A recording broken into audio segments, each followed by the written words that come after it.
Brock is like, oh, double team made it twice as weak on defense. That's not how did this freaking make double any team sense? works. They were like, yeah, when he splits out. It's not a Horcrux.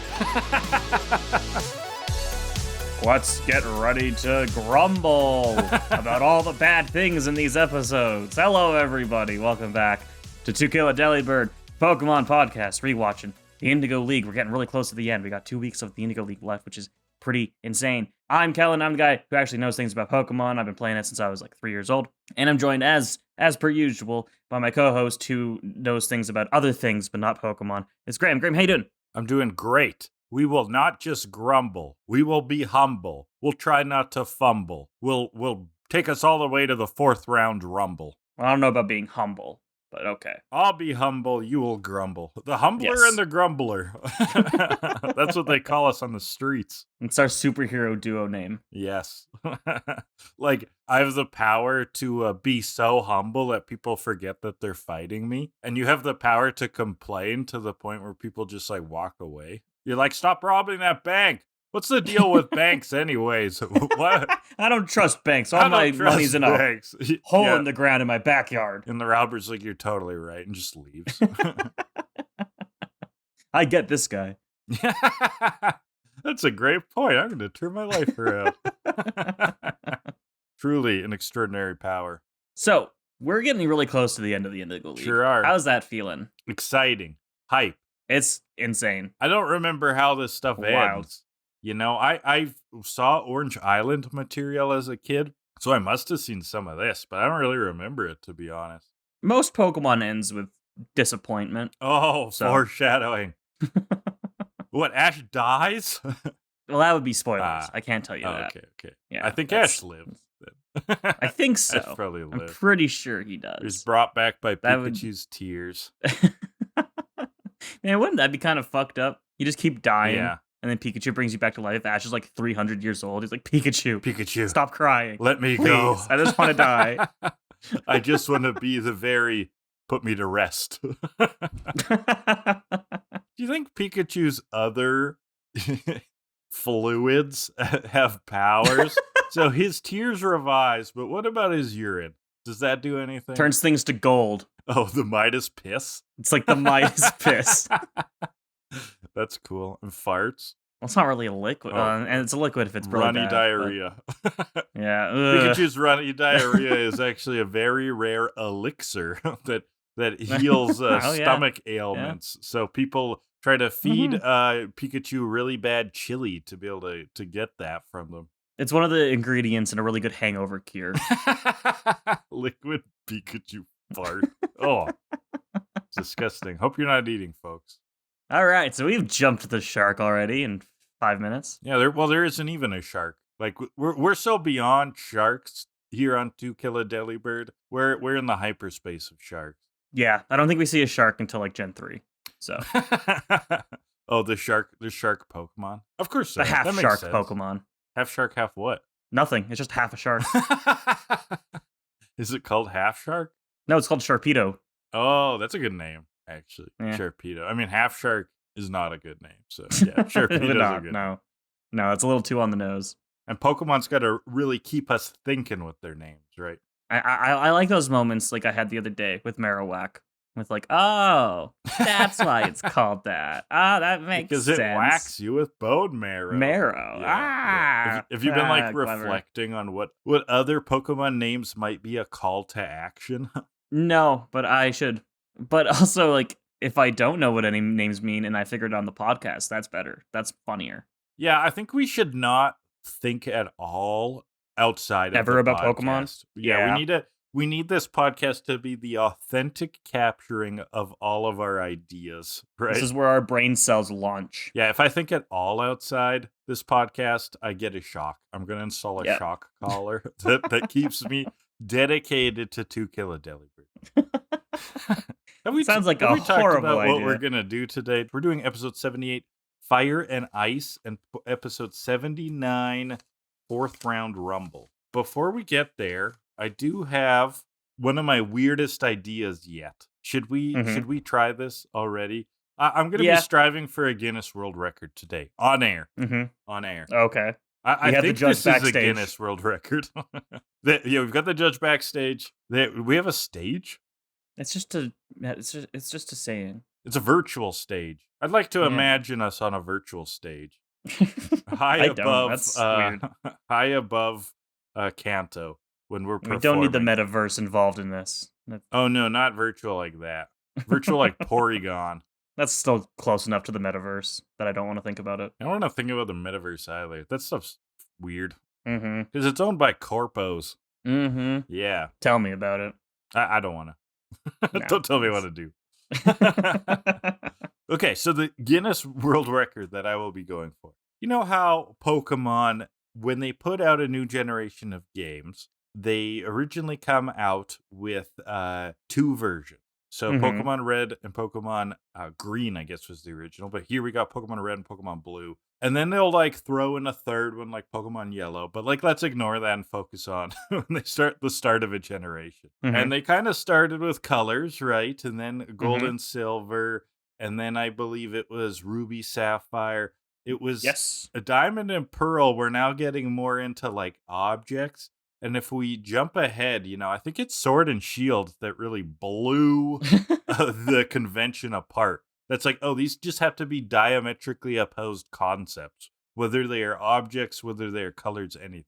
Well, you say Diamond and Pearl moving into like objects, but like Ruby and Sapphire and Diamond and Pearl are all like gems and stuff. Yeah. With Ruby and Sapphire, you could still be on the edge of colors. Like we're in like a color object transition. Yeah, and then it was Black and White, which is back to color or the absence thereof, and X and Y, which those aren't really objects. Oh yeah, well they're concept. They're diametrically Concepts. opposed concepts. And then Sun and Moon, and then Sword and Shield, and then back to colors. Oh, you're with right. Scarlet and Violet. Maybe it was Ruby and Sapphire kicked it off. X and Y took received the football. Sun and Moon got the touchdown, and Sword and Shield just blew up the stadium. In terms of getting us to here, okay. So what I am going to do is I am going to name the top 100. That's right, folks. Usually I do a top 10, top 5, whatever. I'm going to do the top 100 potential names for a new Pokemon generation for the 2 games. And since it's 100, I'm going to try to just rattle these off and see what happens. These are not necessarily in their order of best to worst. They are a stream of consciousness exercise. If you can do it in one breath, I'll give you $100. I can't do it in one breath. I'm going to try my best to do it in one take. Even that'll be good impressive. because I don't have $100 to give you. No need to pay me. This is God's work. All right. It's an assignment from Jesus himself. This is just for the people of the people. I know what they want, I know what they need, and I know what my purpose people. in it all is. All right. Take us away. Okay, you ready for me to start? I'm so ready. All right, let's go. Pokemon Ketchup and Pokemon Mustard. Pokemon Hamburger and Pokemon Hot Dog. Okay. Pokemon Ham Steak and Pokemon Chicken Fry. Someone was hungry. Pokemon Democrat and Pokemon Republican. Ooh, Pokemon divisive. Dog and Pokemon Cat. Pokemon Classic. Penis and Pokemon Vagina. Pokemon Car and Pokemon Truck. Pokemon Shit and Pokemon Piss. Pokemon Schwarzenegger and Pokemon Stallone. Pokemon and Pokemon Digimon. Huh? Oh. Pokemon Hillary and Pokemon Trump.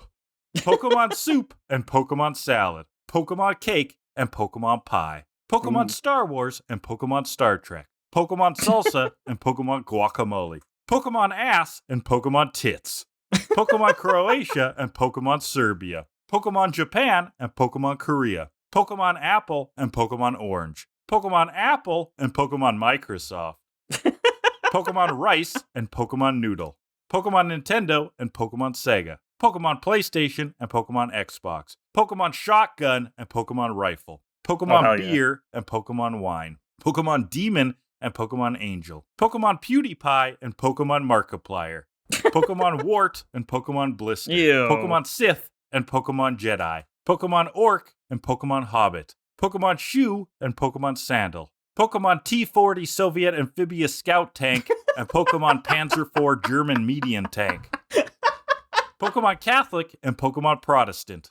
Pokemon Physics and Pokemon Chemistry, Pokemon King and Pokemon Queen, Pokemon Queen and Pokemon Bowie, Pokemon Gangrene and Pokemon Necrosis, Pokemon Scorpion and Pokemon Spider, Pokemon Vampire and Pokemon Werewolf, Pokemon Jason and Pokemon Freddy, Pokemon Alien and Pokemon Predator, Pokemon Sand and Pokemon Dirt, Pokemon Sonic and Pokemon Mario, Pokemon Hamlet and Pokemon Macbeth, Pokemon Edison and Pokemon Tesla, Pokemon Heart Attack and Pokemon Aneurysm, Pokemon Diarrhea and Pokemon Throw Up, Pokemon Bad. Street Fighter and Pokemon Mortal Kombat, Pokemon Lampshade and Pokemon Carpet Lining, Pokemon Linoleum and Pokemon Hardwood, Pokemon Duvet and Pokemon Pillowcase, Pokemon Gas and Pokemon Electric, Pokemon Edward and Pokemon Jacob, Pokemon Backstreet Boys and Pokemon NSYNC, Pokemon Murder and Pokemon Arson, Pokemon Blizzard and Pokemon McFlurry,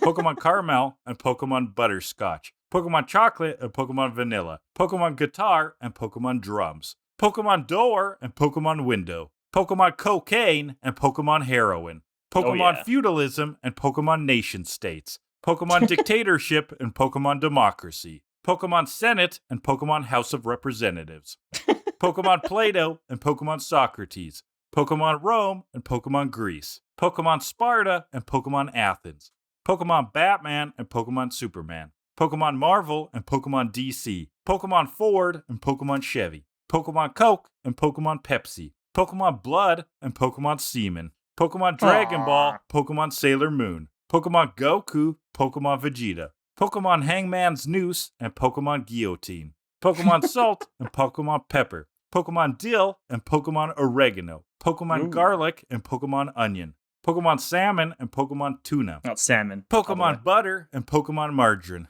Pokemon Sunburn and Pokemon Heat Rash, Pokemon Virus and Pokemon Bacteria, Pokemon Boxers and Pokemon Briefs, Pokemon Snow and Pokemon Rain, Pokemon Greed and Pokemon Envy, Pokemon Truth and Pokemon Justice, Pokemon Logic and Pokemon Emotion, Pokemon Pain and Pokemon Pleasure, Pokemon Smell and Pokemon Taste, Pokemon Slug and Pokemon Snail, Pokemon Porn and Pokemon Hentai, Pokemon Cool Ranch and Pokemon Zesty, Pokemon Trials and Pokemon Tribulations, Pokemon Old Testament and Pokemon New Testament, Pokemon Shirt and Pokemon Pants, Pokemon Indica, Pokemon Sativa, Pokemon Whale and Pokemon Shark, Pokemon Metallica and Pokemon Megadeth, Pokemon Beyonce and Pokemon Taylor Swift, and finally, number 100, Pokemon Chlamydia and Pokemon Gonorrhea. Ooh, I did it. I love the stretch in there of the ones where you're clearly just looking around your house at things, putting them on a list. They do go through themes, right? Because you can tell, like, when I thought of seasoning, so then there's a bunch of seasoning, or like household objects, or like, government concepts. Yeah, they definitely went in themes. I do appreciate the ones that you use them multiple times because they're different in different contexts. Oh, like I figured you would. I figured and Queen and whatever it was. And same with Apple and Orange and Apple and Microsoft. Yes. Though I will say I am quite appalled that you missed the easy one of Pokemon Cock and Balls. I am not surprised I missed an easy one. This is the list that contains Pokemon T-40 Soviet Amphibious Scout Tank and Pokemon Panzer IV German Medium Tank. That's my favorite one. Those are my two favorite tanks, so, like, come on. How do you have two favorite tanks? I don't even know a tank. You don't have favorite tanks? No, I can't say I do. It's just like that. Not tanks, but this is like, there's a meme going online where girls are like reacting about how their boyfriends, like how they ask them how many times, the how Roman often do you think Empire. about the Roman Empire? Yeah. And they're like, all the time. I'm like, yeah, you don't think about tanks? No, I don't. Okay. Okay. That was something. That was something. That's what we strive for on Kill A Delibird, for people to listen to it and then go, that was something. It's going to make for an interesting TikTok, though. That whole section. Oh my God. I don't even use TikTok. Well, I do for the podcast, and let me tell you, it sucks. I'll send it to all my relatives. Check out this TikTok, Grandma. Look what I do with my spare time.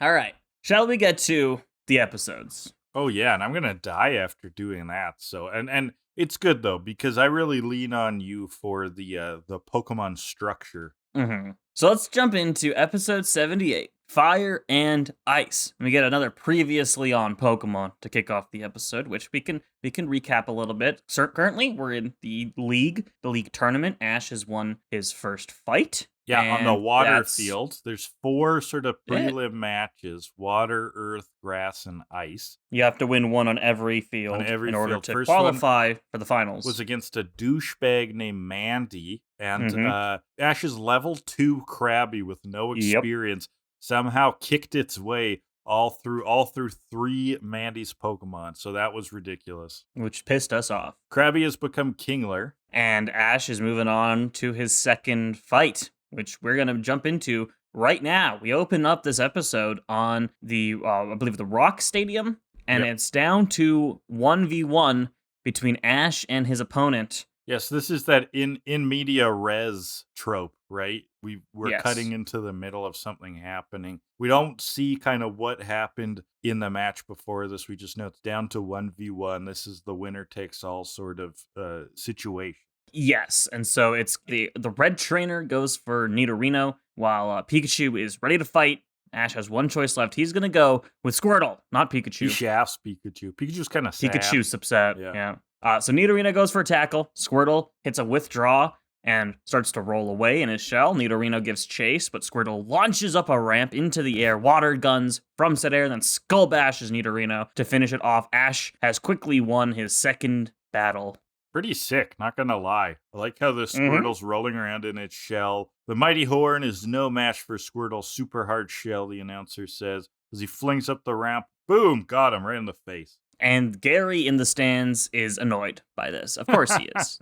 He wants Ash to lose horribly. Well, and Ash, we've already seen in the last one, Ash gloats. Right? He doesn't win gracefully, and here he's gloating a little bit too. Or at least he's celebrating. And Gary's like, he's acting like he won the whole thing. You know, he won't have anything to cheer about unless he wants to cheer for me, right? So Gary's on the assault verbally. And so back at a house, I guess somewhere in the League Village, where there's the gang is staying, Brock is feeding Ash's Pokemon while Ash has gone out to find something to eat. I also skipped something. Team Rocket are listening in from trash cans, which is pretty funny. The trash can. The Oscar the Grouch cosplay situation. That doesn't really have an effect on things. They have a plan to catch Pikachu, but it's a side thing. It's whatever. Well, wait. They have some good lines here, as usual. Oh, of course they do. Sweet sentence highlights. We get Jesse going, thousands inside are rooting for Ash, while Team Rocket outside is rooting through trash. Yeah, Meowth says we got to come up with some plans and get out of these cans. One of those weird times that the Team Rocket actually refers to Ash by name. I don't think they've instead ever of the done that. twerp. Instead of the twerp or brat. Yeah, but here they're like, they're becoming kind of familiar with him. At last episode, they were cheering for him, so they're sort of like, there's a bit more respect flowing. But what their scheme is just, they're gonna try to get Pikachu, and they don't really go into it yet. And so, Brock's feeding Ash's Pokemon while Ash is finding something to eat. Misty's annoyed by this. His Pokemon should have been taken directly to a Pokemon Center after his battle to get them treated. And then Squirtle shares his food with Togepi. I thought that was very cute. Very cute. Love it. Love those moments. Ash is wandering around with Pikachu looking for food. He's like, oh, where's that restaurant I saw this morning? And he can't find it. Whatever. Yeah, he's starving. He hasn't ate all day. Pikachu's also starving. He's with Ash. Misty, though, has been very critical as she's with Brock, being like, why would he be out looking for food? And so as he walks, there's some advertisements for a little indie movie that we know and love called Pokemon in Love. Oh. A nice little callback. And then some other Pokemon merch. There's a Cubone bobblehead that I want. Yeah, very cool. Badly. Very cool. All these Pokemon themed toys are for sale. Cotton candy. It's really showing how the town, the Indigo Plateau town, I guess, or the League town where everyone stays, really turns into this kind of mini festival or a celebration of Pokemon. Period. So Brock and Misty catch up. Then Misty screams at him, as she should. He says, okay, fine, we'll get our Pokemon to the center. Yes, she's been chewing him out for trying to chew all this whole time. Mm-hmm. They're still trying to find a Pokemon Center, and as they're walking, it kind of fills us in that the next match is going to be on the ice field. Mm-hmm. Ash is kind of thinking of using Kingler and Squirtle. That sounds dumb, right? Is that Well, he's strong like- against water? He's okay. First of all, no. Oh, okay. Water I have no actually idea. resists ice. Oh, okay. Yeah. Ice would but turn water into ice. that's what you would think, but no. The weird thing here to me is Ash is like, we'll be on the ice field. That must mean my opponent's gonna use ice types. What kind of fucking logic is that? Yeah, I mean that's Like, what that they've been very clued into this sort of dogma that you need to choose the type of the field, which that's so dumb. Yeah, I mean it doesn't matter, right? Like, It's no. what we said in the first episode that the water meta is just to use electricity. Yeah. So why would you use water when Electabuzz would just stick his arms in there and boom? I mean, I can see saying use water Pokemon in the water stadium because like they'll fight better in the water, but like I don't think a water or ice type is going to necessarily fight better on ice. Unless it's an ice type who's like got hockey skates. Like Yeah, on. unless they like don't have slip physics. Right. Like, It's like that's they're a thing. resistant to Like, yeah. sliding. But even when we get to the grass stadium, she's like, you should use Bulbasaur. It's like, what? It's just ground. It's just a field. This makes no sense. Yeah, a grass stadium is just a field. Yes. You've been fighting in these for all the time. weeks. It's borderline default. Yeah. Yeah. Anyway, so yeah, it's on the ice field. He's like, I should use Kingler and Squirtle. Whatever, stupid idea. Yeah, whatever. But they get to the center. It's at capacity. And Huge of course, line. Brock's going to swoon over the Joy. But yeah, it's a huge line. No one's going to be able to get in. As Brock is swooning over the Joy, he's like, oh, this is the Celadon City Joy, I think, or something. Mhm. And Misty, once again, questions No, how he says can it's tell them the apart. Pewter City Joy. Pewter which City is Joy. interesting because this could be the Joy he's been pining over since he was like For a kid. years. Yeah. This is the one time he might actually be able to recognize her. And so again, Misty questions how he can tell the difference between all of them. He's like, well, what your eyes don't see is clear to me. Okay, Brock. Now, what I caught in that scene, though, and I don't know if you caught it too, when he said that, there was this like chime sort of weird sound in the background that to me sounded like the PlayStation 1 startup sound. Like exactly. I didn't catch that. Yeah. I was never around a PlayStation growing up, so I'm not intimately familiar with that sound. Yeah, and I never owned one, but I have played one, and that's what it sounded like. This is just the start of it, but this is, I think, Brock's horniest episode in a long time. Yeah, in a while. Yeah, Like he's pretty He's off the horny in deep this end one. on this one. Yeah. Oh, no, it's the next one too, right? Well, this is the one with all of the Jennies and the Oh, Joys. yeah. I believe. Yeah. I think they're both. He's kind of horny in both. Oh yeah. Well, yeah, we'll get to the We had this the next nice relaxed filler period where he was like a normal person Kind of for normal, a bit. yeah. And now we're just back in that the full powers of his horniness are on display. I've been thinking we have a short up where Kellan and I are joking about like Bible stories in the Pokemon universe. And Kellan had this idea that Brock is like Samson, but with horniness. So if his hair got shaved, he would lose it. And I'm kind of buying it. Like I really think that his spiky hair is the source of his powers. As they're looking for a center, Ash finds a buffet, but he has no money. Right. And he goes in and he's like, oh, I can't afford this. And a woman comes up and asks if he would like a plate. And he's like, yeah, but only if it's a collection plate. And he laughs at his own joke. That's not me laughing at his own joke. Yeah. Right? He's like, he's going delirious from hunger as he stumbles into this all-you-can-eat golden corral. So she offers him a free plate. He thinks it's because she's a fan and she saw his a couple battles. He's such a big Ash fan. Like, Ash, no one knows who you are. And so he brags about this to Misty, and she's like, no, everybody competing in the league can eat here for free. It's a thing, Ash. Oh, Chill Ash. out. Chill out. Meanwhile, Togepi is about to get stabbed by some utensils. This was a fun moment. Togepi, yeah, he's pulling on forks. Pikachu sees this. I love these side bits I where love it. Togepi's like gonna get hurt, so Pikachu tries to save him and like winds up in these like Pikachu's the one that ends up in the situation he's trying to save Togepi Yeah, so from. Togepi's pulling the forks. Pikachu saves him, but is almost murdered by the fork. And he does the classic like pins down to the floor right Yeah, by his yeah. limbs. Yeah, and and the then one in his gang mouth. looks at him and is like, don't do what Pikachu's doing. And I was just like, Pikachu, what are you doing? You training for the circus? What is Yeah, this? yeah. But where's Brock in Yeah. this whole mess? And this is when his hair has reached peak length Mhm. and his horniness is overflowing. So they can't find him, but they see tons of Jennies and Joys. And Brock is just like floating around. Like it's that cartoon physics where he's like, it's like when a cartoon mouse smells cheese, you Mhm. know, and they're Yep. like floating off the ground with the smell of the cheese. He's It's like that incredible. off of pheromones. I don't know. It's amazing. Like he's floating. He's got his little hands flapping. He floats across the screen back and forth. It's so funny. Yeah, he doesn't Like, even if know they're which gonna do direction this is the way to do float it. in because there's so Yeah. many Jennies and Joys. And so they find another center, but it's also got a really long line. And then a hand from around the corner of the alley ushers them. Hey, And kid. I feel like did their parents never teach these children to not follow strangers Dude, into their dark parents alleys? didn't teach them shit. They're That's 10-year-old true. gym trainers, cockfighting all across the land. The only thing their parents taught them was to wear clean underwear, which is like Yeah. a pretty low bar. Good life lesson though. Well, yeah. Like if you're gonna teach your kids a life it's still lesson, that's a good good one. if you only had one lesson, that's the one. It's pretty solid. Hygiene is important, Graham. It is solid. It is solid. That's tough. If you only had one lesson, I don't know what you would pick. That's just a crappy situation. Crappy clean underwear. That's fine. That's good. Good job. So, Thanks. so James in a nurse out. Sorry, a nurse, a regular nurse. A regular nurse that totally isn't James. Yeah, tells them about a nearby center with its own Nurse Joy. Yeah. And by saying the words Nurse Joy, Brock pops up. I Back like with the how gang. even when he's That like was around funny. other Joys and Jennies, like he just wants more.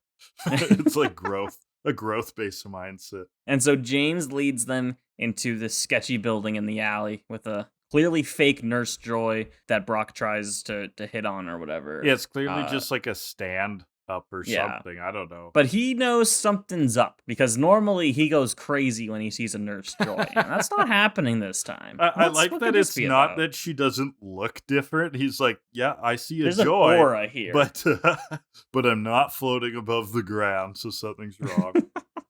And so they're talking about it, and the gang says stuff like, "Oh, maybe you just weren't prepared to see her. That was the trouble. That's you weren't the trouble. prepared You for weren't it." prepared. And meanwhile, this Joy and this nurse are like shaking. They're like, "Oh my god, they've got the twitches. we gotta say it. Like We have to say it." They've got the addict symptoms rolling in. And so they rip their disguises off. Oh, it's Jesse and James, and they do the motto. Yeah, I love this reoccurring bit that it's like they're addicted to their motto, and it comes up in all these different ways. But then we get a great line from Brock out of all of this, which this was all leading up to. He says, "Yeah, see, my internal Nurse Joy detection system is always 100% accurate." That is great. That is great. And just fascinating. What else can you detect?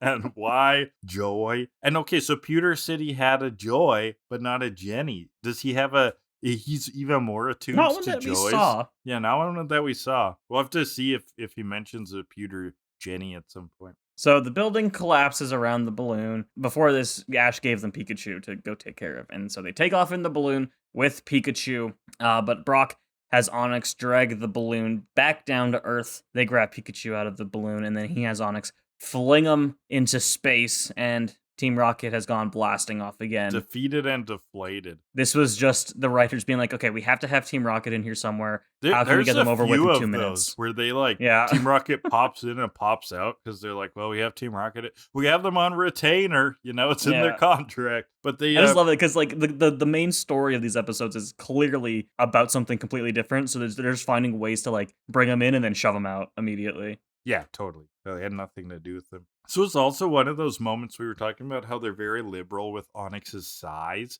He looked massive here. He just towers up and destroys the balloon. I mean, compared to humans, he's always going to look big, no matter how big they draw him. Yeah, I think that If it they're going for varies, that though. Sometimes he's like feet. building size, sometimes he's not. Well, he was tiny in that episode with the big Gengar, where he seemed tiny. I think that was to emphasize the scale of how big that Gengar was. Oh, I'm not criticizing it. I actually like that about cartoons when stuff like that is fluid. because it allows you to be all about perception, right? What's the Mhm. perception of the Onyx? And so after they fling Team Rocket out of there, coincidentally, the area centers are now accepting new patients, and Ash is off. And this is where we flash forward to the ice field. It's time for Ash's second fight. We jump in the middle of it already. It's Mhm. already it is 1-1 now, and it is Kingler versus Cloyster. So 2 left each side. We learn his opponent's name is Pete Pebbleman. Great name. Yeah. I'd love that PP. name. Oh, PP like Good old the PP. powers. Like the power points or whatever they're called in Pokemon. What are those? So PowerPoints, yeah. Oh, nailed it. Wow. So Kingler goes for the crab hammer, Cloyster withdraws, and Kingler is just like banging on this shell. Yeah. And it seems to be doing nothing. But Misty's like, just keep going. His hit points have to be draining, and eventually the Cloyster's shell cracks, and he does in fact get knocked out. You know what? That's kind of a game mechanic. She's like, it's like when your opponent just keeps using a defensive move and you're like, well, Mhm. I'm damaging him, so I guess I'll just keep attacking. I don't know. And so with Cloyster out, it is time for Pebbleman's final Pokemon. Wait, The we announcer's get a sweet line from the announcer here. Ketchum's Kingler's crushing crab hammer cracked the clammed up Cloyster. oh! God, what I would do to be an announcer. That sounds like a blast. And the announcer also is like, is Pebbleman gonna go for a water type or an ice type? And Pebbleman subverts expectations by Yeah. going for Arcanine, the fire Ooh. dog. Wow. Wow. On the ice field, who would have thought? Yeah, I like how like no one has thought about this very well-known concept, the fire melts ice. Yeah. It just like was not thought about. And so Kingler bubbles at the Arcanine, but Arcanine is too speedy. He goes for a Dragon Rage, which looks like this big twister thingy, and it scoops Kingler up, flings him to the ground, and is knocked out immediately. Ash recalls Kingler and goes for Pikachu. So there's one of my favorite sort of dumb Ash moments here when this raging storm of the Dragon Rage like absolutely destroys Kingler and he's physically like fucked up. Ash is like, "Are you okay?" It's like he's just been shot. Like So I believe this is down to the last Pokemon on both sides, Arcanine versus Pikachu. So it could be a close one here for Ash. real nail biter. He goes for agility with Pikachu to speed up, confuse the Arcanine. Arcanine goes for a fire blast, but he misses. Ash says, "We're too fast for a fire blast." Oh yeah. And so Arcanine just keeps blasting. Yeah, and he's melting the ice away on the stadium to stop Pikachu's agility. Eventually, Seemingly on purpose. Eventually, all that remains are two little icebergs, one for Arcanine and one for Pikachu. Yeah, and this we're gonna get into that Pikachu water meta, right? So Pikachu's got nowhere to go. Brock tells Ash, "Take a dive," and Ash is like, "You want me to quit?" And Brock's like, "No, in the water. Tell Pikachu to dive into the water." Yeah, so Fire Blast is coming at Pikachu full frontal, and it's gonna hurt Pikachu. So Pikachu dives underneath. He emerges with Arcanine in his face when I think it's Misty reminds him, water conducts electricity, Ash. Yeah, oh my god. He's like, oh, right. Oh, right. That makes sense. Holy cow. And so he goes for the Thunderbolt, lights up the stadium, and fries Arcanine to bits, even though Arcanine's not actually in the water? Yeah, it's just like the water. I don't know what's going on here. Is there enough water splashed onto his little iceberg that it's conducting through the little pond? It's something like that. Perhaps? Maybe Arcanine got wet. I don't know what's happening. It's like an offshoot. I don't know. But this knocks Arcanine out. Ash has won his third battle, and that is the episode. So fun enough episode. Yeah, it was fine. A little bit meandering. It didn't really have much. It didn't have focus really. At the end I was kind of like, what happened here? I could have used more Kingler versus Cloyster rather than just Kingler hitting Cloyster for 30 seconds over and over again. But yeah, that was pretty funny. whatever. That was a bit of like, we don't care about this fight, but we care enough to have it in. I don't know. So we'll just have him beat him. Yeah. It's like a one move fight. But anyways.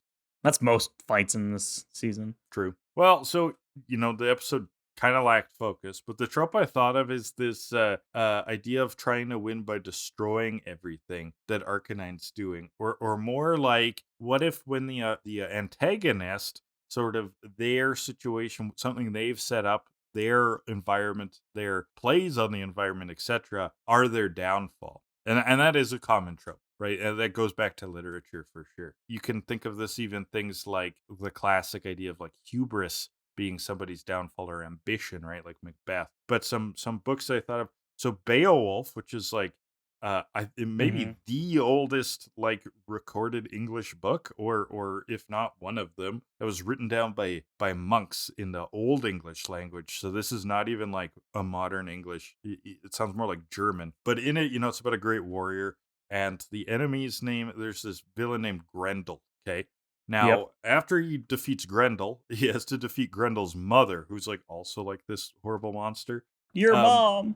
Yeah, your mom. And she can't be defeated by human weapons. Okay, so he's fighting her and he can't damage her. But she happens to have like a giant forged sword in the lair, which then he grabs and kills her with. So it's like her lair's her own downfall. And also like Wizard of Oz. So the Wicked Witch of the West has the bucket of water that then Dorothy throws on her. So if you melt from water, like maybe like keep that stuff away. Like she was in her lair. Yeah, turn the plumbing off. Jesus. Obvious. Yeah, exactly. Replace all of the water with something that doesn't melt you. What does the Wicked Witch of the West drink? Like, and does she shower? It's just all orange juice? I don't know.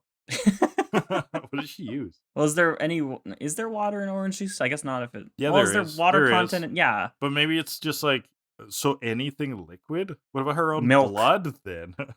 There's water in milk too. Is there? Yes. Well, right from the cow? Yes. I guess that makes sense. Like your bodies have water. Yeah. It's like a water fat solution. That's a fun thought experiment. Is there any liquid that has no water in it? Probably not.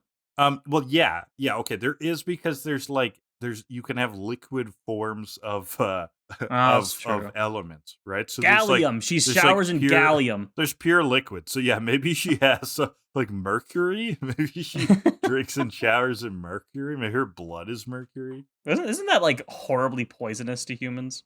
Yeah, but I mean, the water's poisonous to her. So yeah. Anyway, that it? Should we rate? Yeah, let's get to the 4-pour plastic ping pong picture of objective rankings. We're going to pull 2 categories at random and rank the episodes based on those categories. What do we got first, Kellan?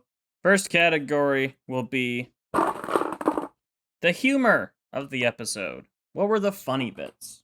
Okay, well, Brock simping, I guess, would be one of the jokes. My joy detection radar is always at 100%. That was great. I like the Team Rocket twitching at the trouble and that sort of thing. Yeah. Togepi almost stabbing himself. Oh yeah, it was cute. Yeah. Ash bragging about he thinks he's well known by the buffet girl. Right. Misty checks him. That's all right. So it's not like a humor episode, but it has some only fun. if it's a collection plate. That's fun. Yeah, only if it's a collection plate. Yeah, especially because he laughed at his own joke. Yeah, it's not bad, but it's not like top tier. It's not a humor episode. So I was gonna say 7. Yeah. Okay. 6.5. In category number 2, the Officer Jenny energy. Now she is in this episode. There is a bunch of them. Yeah. But they don't do much. There's more talk of the Joys. The Jennies are just, I don't know, arresting random people, abusing the public. I don't know. What do Jennies do? Yeah, they're there. They don't really do anything, though. If it was the next episode, it'd be a little higher. But this is like... At least there's a lot of them, so I can feel the energy. Yeah. The Olympics is alive with the presence of the cops. Mm-hmm. That's like a 3. Yeah, I'm okay with a 3. Because that's the only point of the energy. So there's a bunch of them. But I don't even know if they have a line. So yeah, me neither. So that's 4.75 for Fire and Ice. Let's move on. Yeah. To the 4th round Rumble. Episode 79. So we start off with fireworks. It's the end of a 4th round match. We see it's Gary's match. It's down to so the heroes are in the stands this time watching. Mm-hmm. And it's Nidoking versus Golem. Gary's Nidoking versus Melissa, I think's Golem. Yes. Yeah. Pretty good matchup, though. I like this matchup. It's pretty balanced, I would say. Oh, like it makes sense for that to be a battle, is what you're saying? They're both ground types who are weak to ground types. So just a couple of cannons banging at each other. And they're both very strong. Nidoking should have the upper hand here because Nidoking gets quite a lot of coverage moves, but we don't see any of those because Nidoking goes for a fucking horn attack. So what should have he used, Kellan? Oh, analyst, my analyst. Earthquake. Blizzard. Oh, ground. Oh, Blizzard, not ground. Well, Earthquake is. Yeah, what is why Blizzard? Ice type. Golem is weak to ice type. Oh, sick. And Nidoking can learn Blizzard. And this isn't the Blizzards you get at Dairy Queen, folks. This is a raging attack. I'm going to look up Nidoking's Gen 1 learn set, and I'm going to rattle off the moves that he should have used. Any of them. You're getting it live. Double Kick would have been super effective. 2 of them, not 1. Bubble Beam, Water Gun, Ice Beam, Blizzard, Submission, Earthquake, Fissure. Fucking Surf. It can learn Surf. Oh my Could have used Surf. Though any of those moves would have been better than freaking Horn Attack. Yeah, Horn Attack, weak shit. And resisted. It's stupid. Bad move, Gary. You think you're a good trainer? No, shut the fuck up. No, he's an idiot. And Golem uses Seismic Toss. What do you think of that? That's also a dumb move. Oh That's not that dumb because it does set damage, but whatever. Seismic Toss. Did the circus come to town? Because we got a bunch of clowns here. Seismic Toss in the anime is one of those moves that's shown to be like way more powerful than it is in the game. Because it's always this huge finisher move. What's a huge finisher, oh my God, where they like take them to space? We're throwing like you from the atmosphere. In the center of the earth. Yeah. Whereas Seismic Toss in the games is like, you're level 20? Okay, we'll do 20 damage. Oh, that's that's it. Yeah. Just does your level and damage. Like, it's fine, but it's not great. Mm-hmm. Anyway, so he goes for the Seismic Toss, lifts Nidoking in the air, slams him on the ground. Nidoking has out. That's all it takes. Gary's lost. He's lost his fourth match. Sadder than Gary here. Yeah, they're devastated. I think that Gary was actually feeling the pressures too much and he threw. How do you think that? I don't think Gary would ever do that. I think that the cockiness is a brittle shell and he's actually just a sad boy. It's a defense mechanism. Oh, totally. An astute read on things. So Ash approaches him outside the stadium, to feels bad, man. Give his commiserations to Gary for losing. And Gary's like, I just got distracted with all the girls cheering me on. See, what a like a fake out sort of answer, right? I don't buy that for one bit. But meanwhile, they're all still fucking bawling. They're bawling. Taking it very personally. He drives away in shame. Like, see, he's like their cult leader, right? And, absolutely. And so they just had their worldview shattered. And Ash is shocked. Yeah. And he's like, maybe I should quit while I'm ahead. And Brock comes up to him. He's like, what the fuck did you just say? If you quit, I'll kill you. I have a loaded gun. If you say that again, I'm blasting you. If you say that one more time, Pikachu gets it. His fourth match is about to start right away. They're going to be on the grass stadium. Yeah, grass stadium, which, as you said earlier in this TKAD episode, is just a field. Just a fucking field. Then we cut to Team Rocket. Oh, I love this. This is one of my great Team Rocket bits. One of their greatest schemes in the entire series. They are running a souvenir stand. Successfully. They're just playing the game. I love when their scheme is like capitalism. Commerce. Yeah, their scheme is commerce. Like, they're just like, they just figured it out. And every time they're good at it. Like, the show is showing us over and over again. I know, and it makes you want to cheer for them. You're like, you can turn it around. All you've done is seen a niche that, like, you're in a place where lots of people are going to buy Pokemon-themed souvenirs. So sell Pokemon-themed souvenirs, right? So that Jesse and James are kind of liking this. And Meowth is like, no, you shouldn't just don't turn honest on me. Yeah, but James, he enjoys an honest day's work. He likes the regular things. Yeah. He goes to water Victory Bell, and Victory Bell eats him. I actually thought this part where the Victory Bell eats him is hilarious, just because Victory Bell like screams when it eats someone. Victory Bell's cry is amazing. It is amazing. It's just like a human scream. Or like, what's that thing in movies? Like a Wilhelm scream? A Wilhelm scream? It's like, yeah, it's just like that. And so a customer comes up looking for official badges. Apparently, you can buy at this stand. Meowth's been making fake badges out of bottle caps in the back room. Right, so it wasn't that honest. But Jesse and James apparently didn't know. But yeah. But Meowth is like counterfeiting badges, I guess. Makes sense to me. Yeah. That's why I say Meowth is the truly evil one of this trio. Well, as we saw, he's the one that's bringing all this drama from the past, and he's he doesn't see that society wants him. So, yeah, he's drawing a line in the sand. So it's 4th round. Brock and Misty are not on the sidelines coaching Ash this time. They're in the stands. And it's going to be Ash versus a trainer named Jeanette Fisher, who rolls out her own red carpet to come onto the stadium. What a fucking ego. Jeanette Fisher, wearing extremely traditional Japanese clothes with traditional Japanese music playing in cherry blossoms. Which got this episode banned in South Korea. Oh, really? Yep. Oh, anything with like overt Anything. Japanese, traditional Japanese themes, eh? Yeah, That's wild. South Korea missed out on a lot of important context. Like multiple gym badge episodes, this episode. It's kind of nuts. So I wonder what this, again, extremely traditional Japanese character's name was in Japanese, because I doubt it was Jeanette Fisher. I'm looking it up. The Japanese pronunciation Karuruko. on Bulbapedia is Kauruko. Yeah. Okay. Well, Jeanette Fisher. We'll go with. She's from Crimson City, also. Hometown. Yeah. And Brock thinks Wait, she's is that a real cute. place? Not in the games. Okay. Brock thinks she's cute, of course. She even has her own cheerleaders, and because of this, Brock is rooting for her. Oh, he's completely flipped on Ash. Yeah. Yeah. Misty clocks him, as she will do multiple times in this match. Right. You're supposed to be rooting for Ash, Brock. Come on. Well, he turns on him so quickly. Come on. It's going to be Bulbasaur from Ash versus Jeanette Fisher's Beedrill. Now, this should be a terrible matchup for Bulbasaur. Oh, yeah, because Bug is strong against grass, right? And Poison in Generation 1. Because bugs eat grass. Or they could. I don't know. A Twin Needle from this thing should take Bulbasaur down in like one go. But that's not what we see. So Beedrill goes for the tackle. Bulbasaur swiftly dodges and goes for the Razor Leaf, but Beedrill counters with a Twin Needle. Bulbasaur dodges that. Beedrill Poison Stings. Bulb dodges. No blows are landing. Those last attacks from Beedrill kind of are kung fu-ish. He's just striking at him in multiple ways, and Bulbasaur's dodging.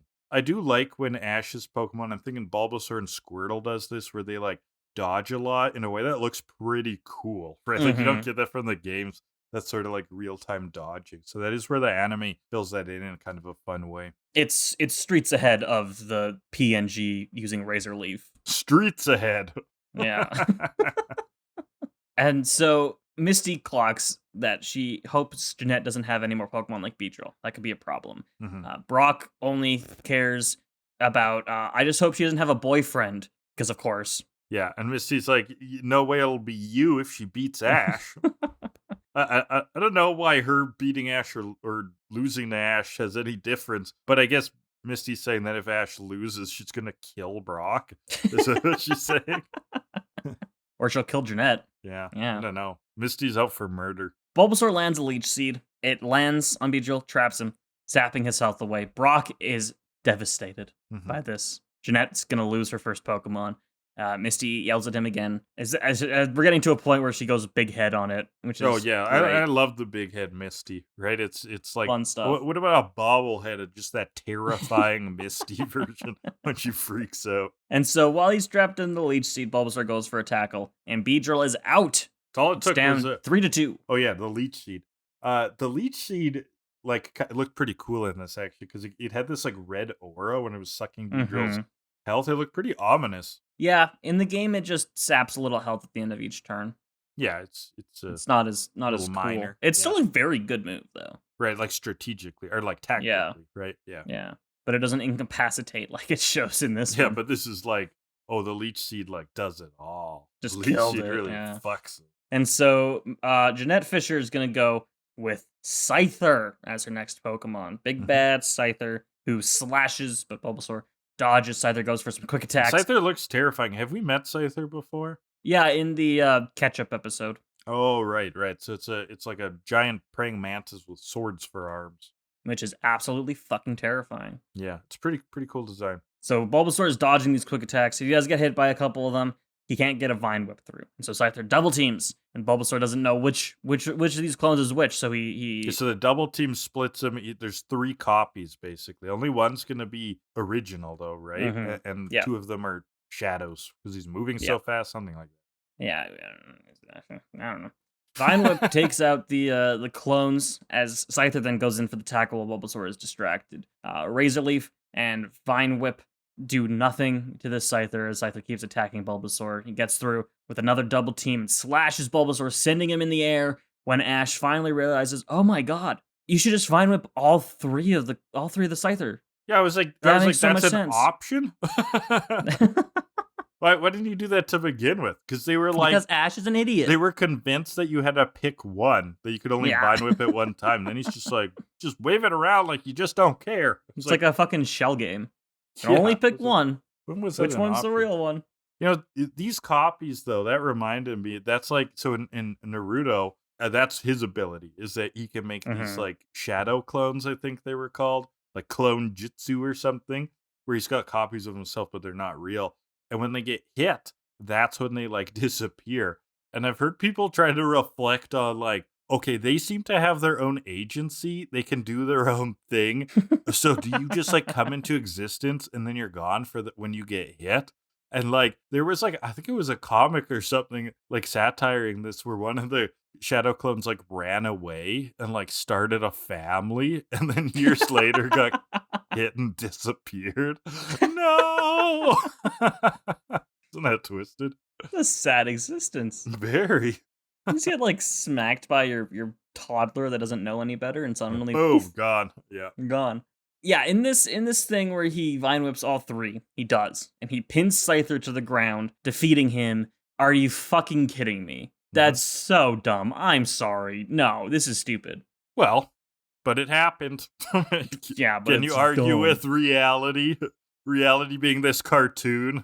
Brock is like, oh, double team made it twice as weak on defense. That's not how freaking double team works. They were like, yeah, when he splits out. It's not a Horcrux.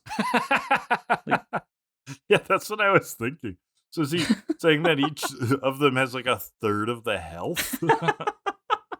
It's not how double team works. It just raises evasiveness. And if it was a Horcrux, could he just send the other copies outside of the arena and have them like hide, and then Bulbasaur can't follow? And then Ash and the gang have to go on a search for the Sword of Arceus to go kill the Scyther clones. It's a whole thing. Orange Islands is a wild series, guys. Oh, there was actually a fourth Horcrux all the time. It's the Arbok.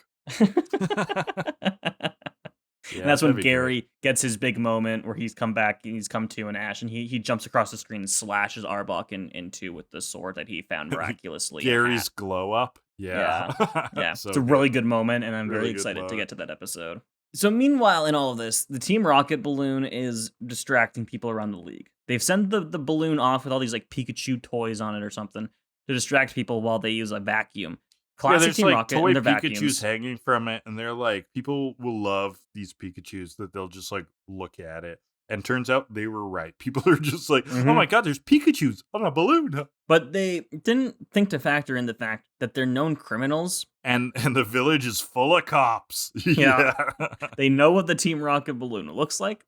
Right. And a Jenny is like, oh my god, that's the Team Rocket balloon. Arcanine, shoot it down with your flamethrower. It's a Growlithe, isn't it? But it's a Growlithe. Yeah. I knew it. Yeah. I caught it. I'm getting smarter, Kellan. I mean, that one's obvious. Oh, come on, give it to me. Give it to me. No, never. I thought I'd grown so much. But he just blows up that balloon. Yeah. I like that the Jenny isn't like, I'm going to find out what's going on. She's like, it's their balloon, get them. It's Team Rocket, shoot on sight. Right.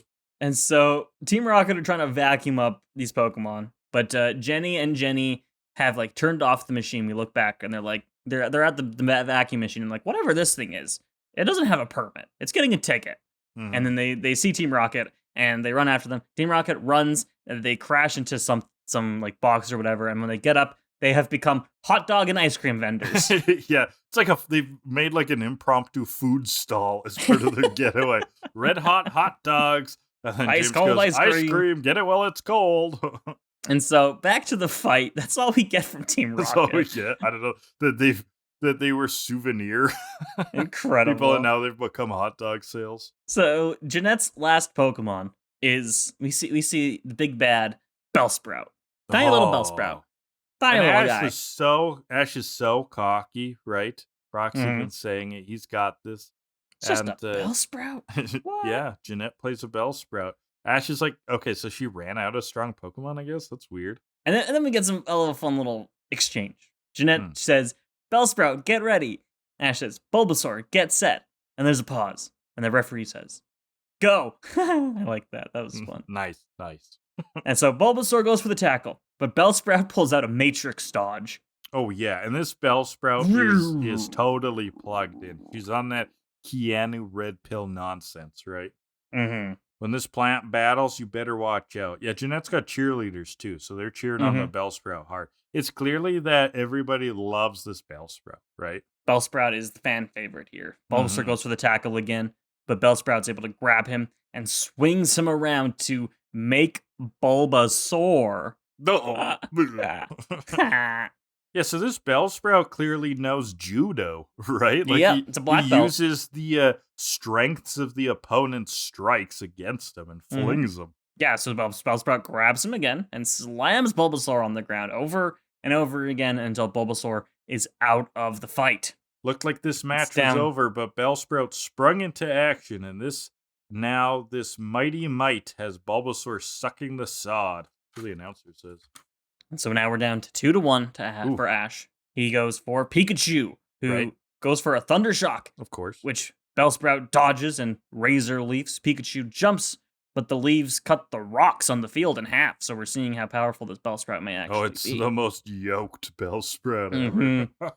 And so Pikachu goes for a Thunderbolt, and it lands directly on Bellsprout. But Bellsprout takes no damage. And we learn the legs of Bellsprout act like lightning rods. What the fuck is this bullshit? Yeah, that was stupid too.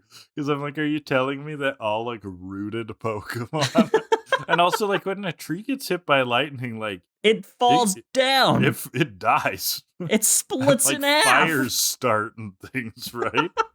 I'm pretty sure. This is so stupid. Yeah, there's a reason you're not supposed to stand under a tree during a thunderstorm. Yeah, like that's why. It's not a metal ground. No. It's not a wire. It's your body. Yeah.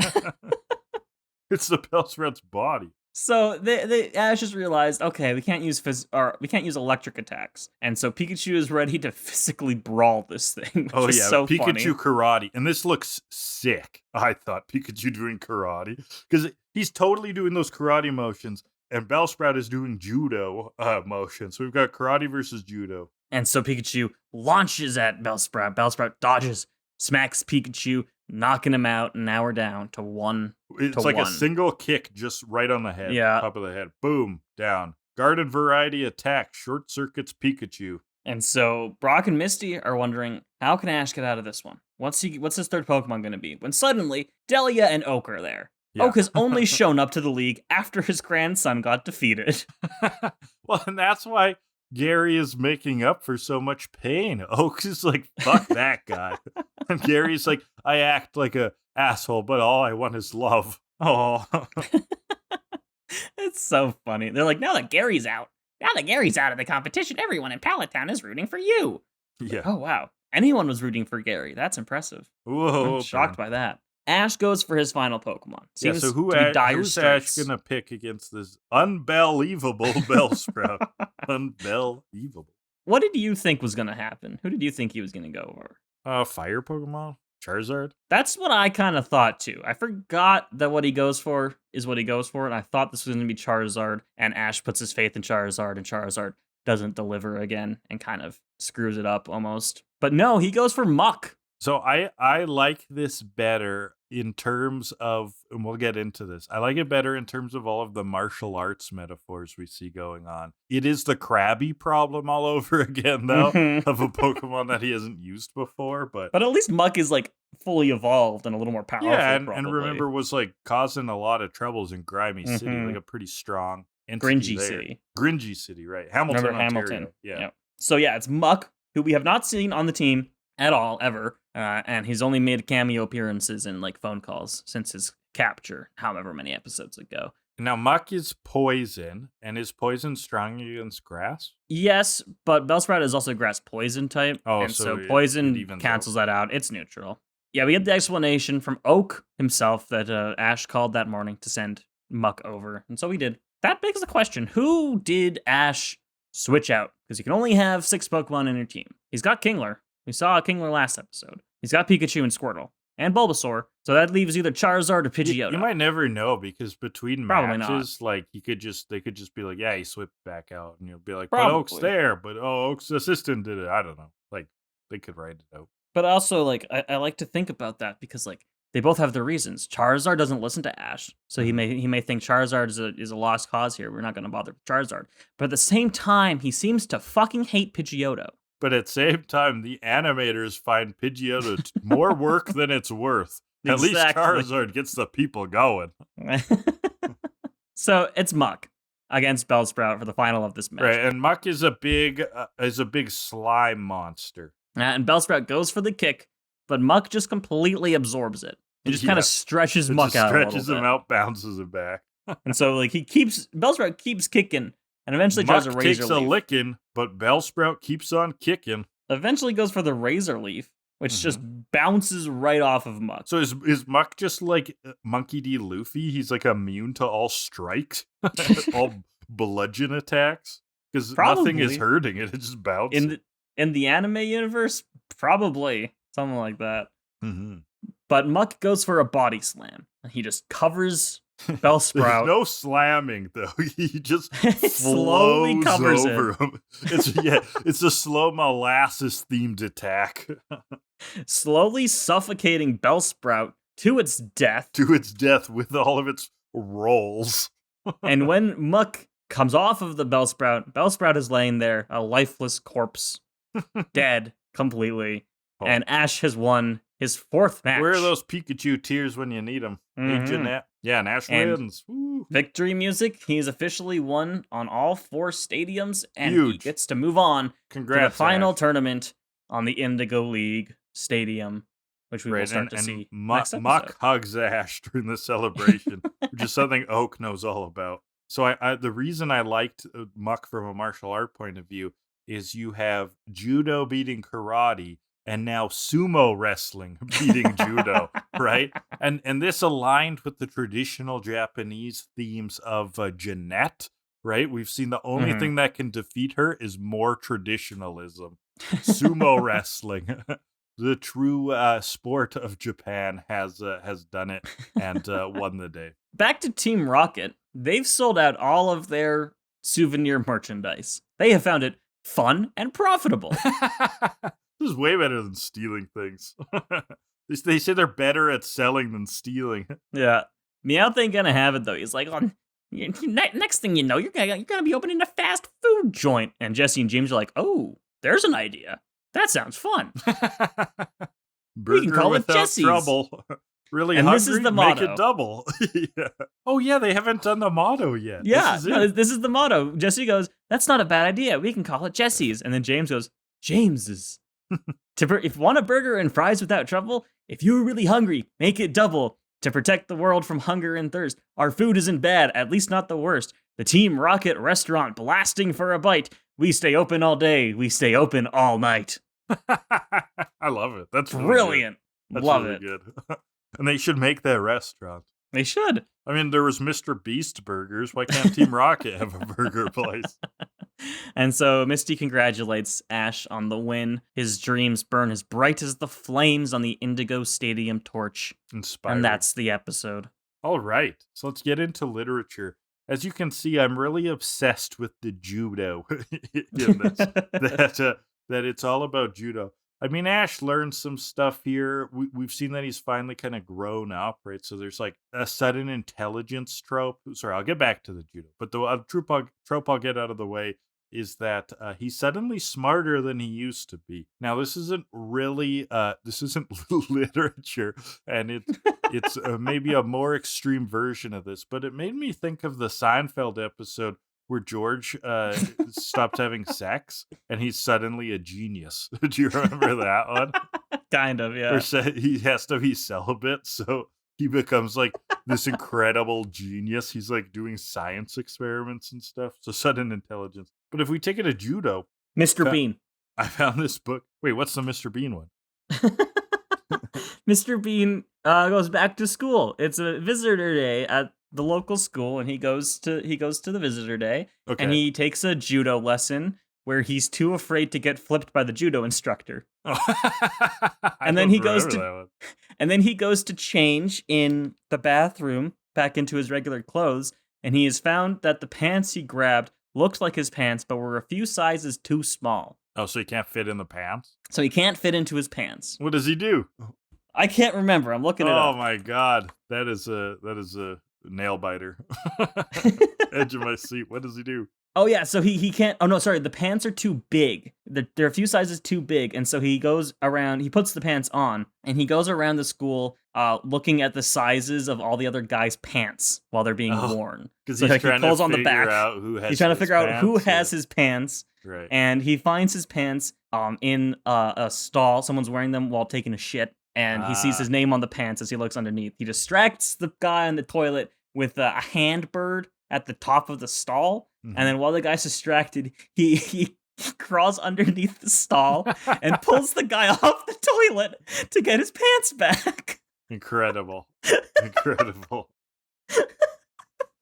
And that all had to do with judo. And as he's putting the pants off, the school security guard walks into the bathroom. And so Mr. B pulls a handkerchief out of his jacket and starts shining the guy's shoes. Oh my god. Mr. Bean, classic. You've seen this before. How is this killing you so much? It's so funny. There you have it. The high point of humor. And then he throws the big pants that he's wearing over the stall. And they land. Oh no, sorry. He also pulled the guy's underwear off by accident, and so he throws the underwear over the stall, and it lands in the blue toilet water. And it's brilliant. You should start another podcast where you just recap Mr. Bean episodes. I don't think you could get through a recap without dying. It's so good. Also, I was wrong again. The pants were too small. I'm sorry. They were just too small lengthwise, height-wise. That's what it was. Too short. Oh, and then he sees he's at the cupcake stand buying cupcakes when he sees his car gets run over by a tank. So we're pulling it right back to the start of the episode. Oh, so it's got tanks too. So we have a tank, yeah. Is it a Soviet T-40? And that's Panzer IV? And that's the episode, folks. Okay, I was in the middle of literary. Yes, continue, please. So we have George from Seinfeld, we have Mr. Bean, and we have the actual book that I found. Mind Over Muscle, Writings from the Founder of Judo. That's Jigoro Kano, compiled by Naoki Murata. This is a book with the core pillars and philosophies of judo and the writings of the founder over the years about how to, intelligently use the strength of attackers against them, as a martial art. Seems like an interesting book. I haven't actually read that one, but judo. I mean, Bellsprout's so judo. Yeah. Come on. I'm still reeling from Mr. Bean. I know, this was wild. Oh, man. This was wild. I've never heard you, have this kind of joy. So These funny. kind of schoolyard laughs. Mr. Bean is a fucking gift to the human race. Well, that is true. Rowan Atkinson. Amazing. Only 15 episodes is a crime. Oh, 15 episodes and a movie. 2 movies. There's 2? Oh, I believe there's sweet. 2. At least Okay. Mr. Bean's holiday. Anyways, yes, let's get to the That's 4-4. Right. We talk about Mr. Bean again. Our podcast will implode. First category Don't mention it. Don't mention Mr. Bean. Will be the anime mom energy. Okay, Good so timing on Delia that shows up, right? Doesn't say a lot, does she? No. She's there with Oak. And really the point of them showing up, though, is for Oak. She cheers for Ash a bit. I don't know, do we get a clean underwear thing? No, that's in a I don't different think one. So. Unfortunately. Okay, now is there any essence of anime mom? I'd say Muck is not very anime mom. No. The Bellsprout, not very anime mom. Brock being weird, that's not very anime mom. Misty screaming at Brock to get his priorities straight. It's a little bit mommish. anime mom, yeah. Yeah, her freaking out. We do get Delia, which is good. Yes. She More is than we can say the about most anime episodes. mom, but We've had better anime mom moments, so it is low. It is low. I'm going with a 4. I was thinking the same on thing. anime mom energy. Category 2 will be the soundtrack. So what fun sounds were there? There was the fun victory theme at the end of the episode. Not really anything unique in this one, eh? We called out a couple sounds in the first episode. No, there's, classic battle music and stuff, which I do Which like. Is always good, yeah. The intense battle music. Yeah, but this one doesn't split apart from others, really. So how do we take that? It's good, but it's normal. Oh, but also when Bellsprout comes out and they start fighting, we get some very whimsical music as to say that Bellsprout's supposed to be weak. One. That was right, fun. Right. The I other liked that a lot. Song we get is Jeanette has a theme. It's like a traditional Japanese one. So that's good. Okay, with all those, that bumps it to about a 6 for me. I was gonna say 7. So 7 and 6, 6.5, and between 6.5 and 4 is 5.25. Amazing. For that episode. So that's it for this week. That is the TKAD episode. What are we doing next week, Kellan? Well, you know what? Big. Next week is going to be an interesting week. It took us 40 weeks to get here. Oh. But on episode 41 of Kill A Delibird, we are finishing up the first season of the Pokemon anime, the Indigo League. With episode 80, A Friend Indeed, episode 81, Friend and Foe Alike, and episode 82, Friends to the End. It's a triple, baby. It's a triple. I promise I'll keep whatever intro stuff we come up with short for that one. Let's really dive in, make those episodes juicy and meaty. And then I'm sure we're going to want to talk a lot about the season as a whole. Yeah, and then summarize our thoughts a bit. Because that is the end of the Indigo League. That will be, they're all crazy. Our episodes are about Pokemon, but that will be a more Pokemon-centric one. I'm not going to go on a meandering about, hot dog fighting contests in ancient Greece or whatever. I probably won't lose it over a plot of Mr. Bean. Yeah, no Mr. Bean. No, I say probably because it's always possible. The odds are always unlikely, Rowan but never Atkinson impossible. is actually a guest in one of the episodes. That would be a dream. Oh, you mean one Pokemon episode? Yeah, I was thinking the podcast. That'd be insane. I don't know why he would come on here, but no idea. But no, I meant he's like a crossover in the Pokemon universe. What an episode that would be. That'd be incredible. But there was a Mr. Bean cartoon, wasn't there? Yeah, but who watched that? It's not very good. I haven't seen it. The best part of Mr. Bean is the physical comedy. Yeah, agreed. And you lose that with a cartoon. Mm-hmm. Anyway. All right. That'll be what we cover after Pokemon is Mr. Bean. No, it's SpongeBob. Come on. And then Scooby-Doo, and then Mr. Bean. Let's do them all at once. Okay, so that's been Kill A Delibird. You can find us wherever, podcasts are downloaded. So we're on audio platforms. If you're on YouTube, it's the Hydra Leech YouTube channel. Not sure where you're listening on, but, leave a comment on the YouTube channel. Or you can also reach us at killaddelibird@gmail.com. Intro and outro music is 80th Synthwave by Alexi Action. I'm Graham. Kellan is. Who are you, Kellan? Yeah, I'm alive. You're a Kellan. Yep. And this is TKAD, the Pokemon Rewatch podcast of your dreams. Or your nightmares. Probably the latter. Don't have nightmares. Have dreams. Or do. We don't really care. Or if you like them. Maybe you like nightmares.